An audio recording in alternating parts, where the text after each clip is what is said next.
Welcome to my YouTube channel and to the first episode of this channel. Today I have a different take on the political truth. You may say political truth is a paradox. Politics and truth, they don't go hand in hand. Agreed. But I need your attention to two such truths, and there are many shades of truth, by the way.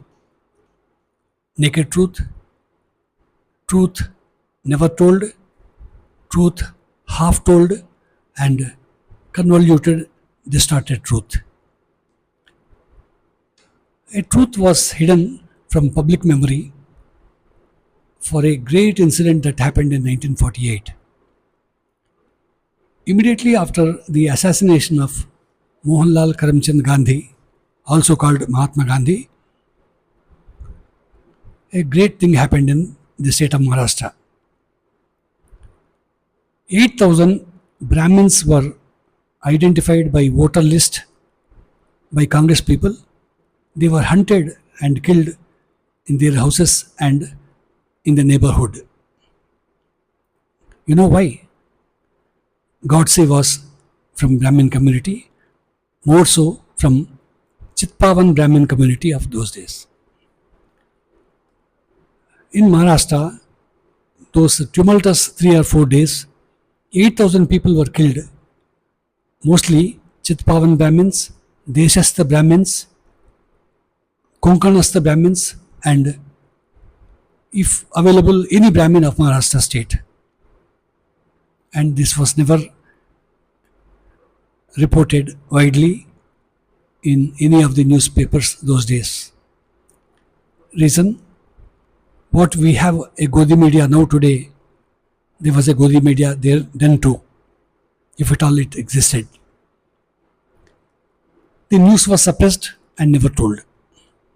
When in 1968, Marian Peterson wrote a book on Godse and Gandhi, the struggles in independent India.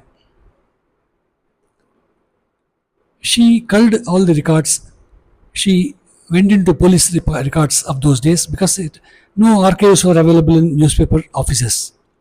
So only archives from the police department were available to her.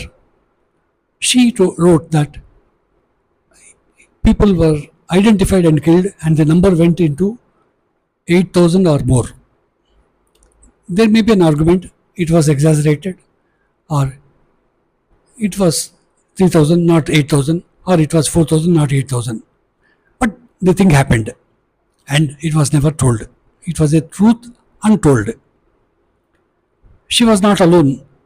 There was a book by Suraj Kumar. He wrote on a book named 1948, The Genocide of Brahmins, in which he narrated similar things.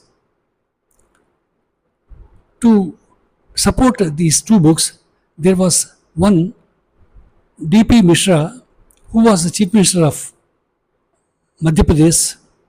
In his memoirs, he quoted that in Nagpur, Chitpavan Brahmins were hunted down. Recently, when Vikram Sampath was writing a book on V.D. Savarkar, he interviewed P.L. Inamdar, an advocate, who narrated that he lost his close relatives during this tumultuous days in Nagpur. Now you have to think about two things happening here.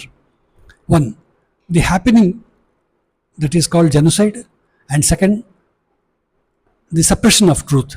There are two things which should evoke a great concern about the mentality of politicians, more so Congress people, who happen to profess so many stories about good governance and everything. Let me tell about the second truth or second convoluted truth. When Jawaharlal Nehru was sworn in on 15th of August 1947 by Mountbatten, he was sworn in as a minister, not a prime minister. You can listen to the archives of All India Radio, where the voices of Mountbatten and Jawaharlal Nehru were captured. If interested, I can send a link in this description for you to listen to those beautiful voices saying that he was a minister, not the prime minister. This was one more convoluted truth, and the bandwagon of newspapers, the larger than life image was created to Jawaharlal Nehru, and he happened to be prime minister even though he was not prime minister for 5 years. In 1952 alone, he was sworn in as prime minister. I'll come back with some more half truths, semi truths, and this diluted truths in my coming days. Thank you.